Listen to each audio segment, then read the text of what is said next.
Сегодня 18 мая 2021 год. Актагайский район, поселок Шашубай. Вот водоохранная зона на берегу озера Балхаш. Предприниматель из Китая хочет открыть завод по производству свинца и мышьяка. С этой целью он завозит с БГМК, с Балхашского завода, а именно с бывшего цинкового завода, свинцовую пыль в водоохранную зону. Свинцовая пыль — это товары первого класса опасности. То, что это водоохранная зона, то, что это берег озера, этих людей вообще не волнует. Акимат не может вмешаться. Говорят, что мораторий на проверку малого и среднего бизнеса.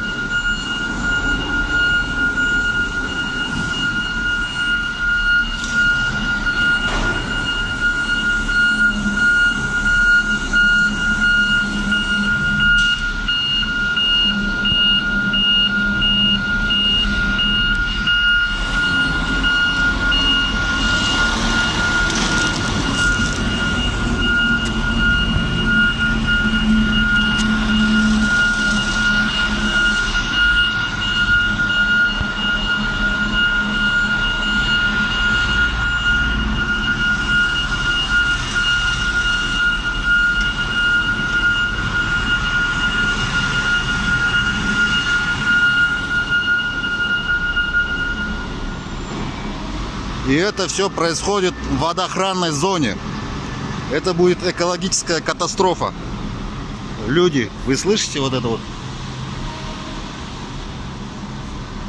Отходы цинкового завода Балхашского свозятся на берег озера, в водоохранную зону.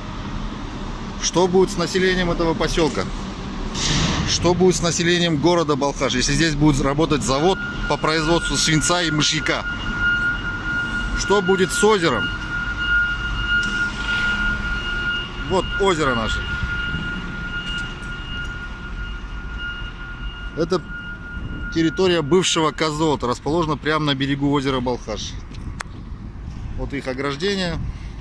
За ограждением расположены знаки: водоохранная зона.